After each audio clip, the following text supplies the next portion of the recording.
Welcome back to the Second to None podcast. I'm glad you joined me today. We talking land ownership, especially for active duty military and veterans.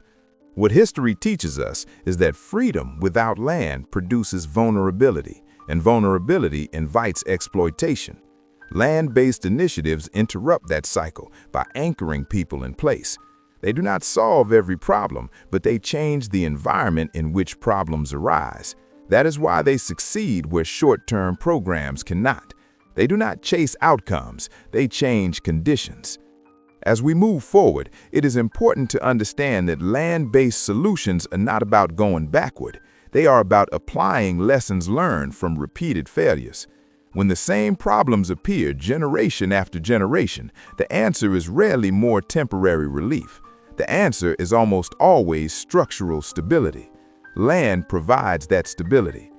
When people think about veterans, they often think about service, sacrifice, and honor.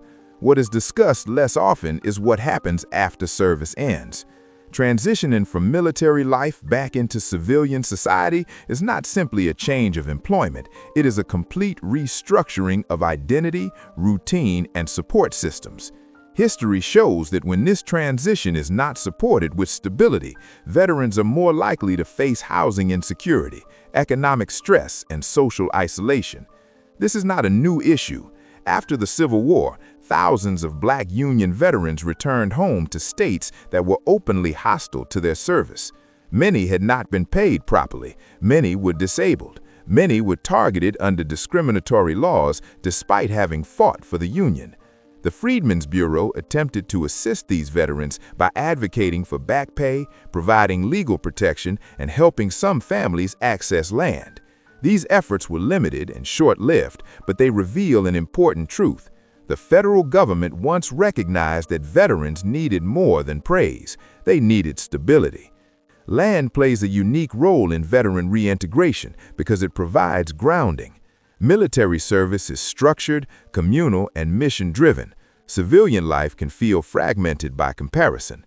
Secure land access creates continuity. It allows veterans to establish a home base, build routine, and reconnect with purpose through work, family, and community involvement. This is especially important for veterans dealing with physical injury, trauma, or long-term health challenges. Housing instability among veterans is often treated as an isolated social issue, but it is better understood as a structural gap. Veterans are frequently asked to reintegrate into housing markets that are volatile, expensive, and unforgiving. Without stable access to land or long-term housing protections, many veterans cycle through temporary solutions that do not address the root problem. Stability cannot be achieved through constant movement. For Black veterans and veterans from historically marginalized communities, these challenges are often compounded by generational land loss and economic exclusion. Service to the nation did not always translate into access to the benefits that allowed others to build wealth and stability. Understanding this history is not about division, it is about accuracy. When support systems ignore historical context, they often fail to reach those who need the most. Land-based veteran initiatives succeed because they recognize that service members require long-term support structures, not short-term fixes. Stable housing, access to land for personal or agricultural use, and community-centered development provide veterans with the tools to rebuild civilian life with dignity. These approaches reduce homelessness, improve mental health outcomes, and strengthen family stability. The lesson from history is clear. When veterans are supported with stability, they contribute powerfully to community life. When they are left to navigate instability alone, the costs are borne not just by them, but by society as a whole. Honoring service means ensuring that those who served are not forced to fight for stability after the uniform comes off. As we continue this series, we will explore how veteran-focused land and stability initiatives can be designed responsibly, lawfully, and inclusively. This is not about special treatment. It is about completing the transition from service to civilian life in a way that reflects the value placed on that service. Can't forget our sponsors, especially this company. VASource is a veteran-based company. They Source, a San Antonio-based raw sea moss and natural herb store, serving customers who want real wellness products without the guesswork. Transparency, including sourcing and documentation practices like certificates and analysis tied to their sea moss supply, so customers can shop with confidence. Visit them today at theysourcesales.com. Now let's get back to this amazing topic about land and how we go from understanding to action, plus how change actually happens if done correctly.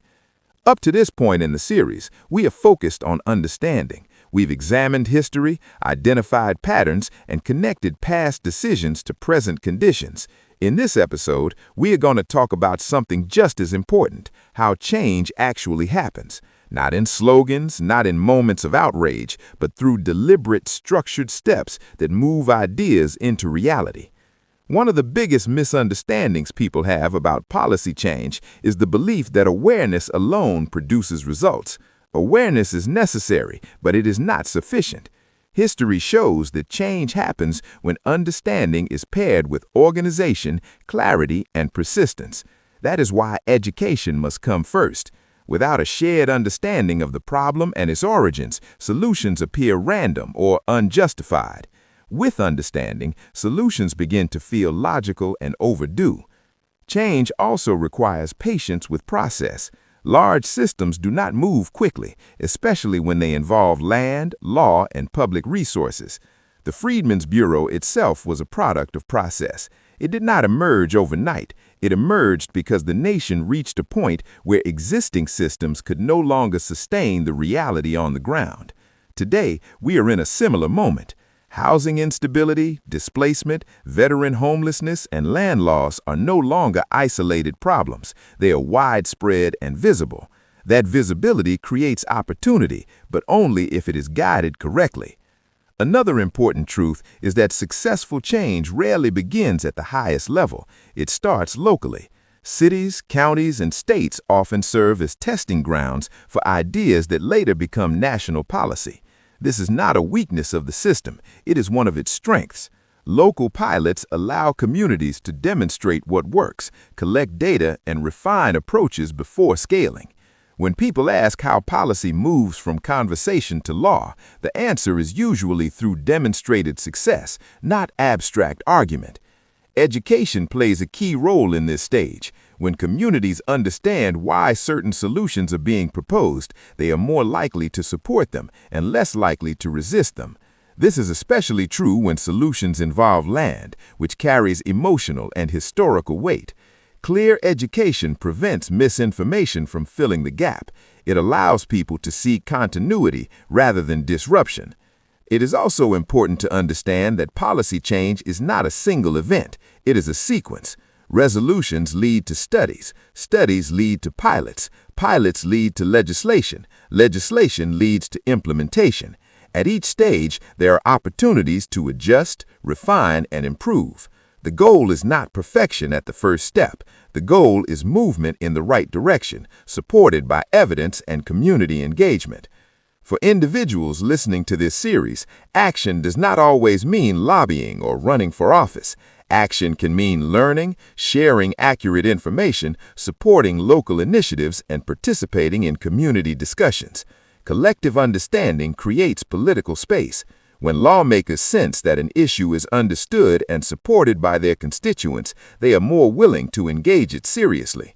What makes this moment different from the past is that the historical record is clear. We are not guessing about the consequences of denying land access and stability. We are living with them. That clarity gives today's efforts legitimacy. They are not experiments. They are responses to documented outcomes. As we move forward, this series will continue to connect education to implementation. The purpose has never been to stop at awareness. The purpose has been to build a foundation strong enough to support meaningful, lasting change. Understanding is the first step. Organization is the second. Action follows naturally when those two are aligned. Until next time, stay alert, stay alive, stay second to none.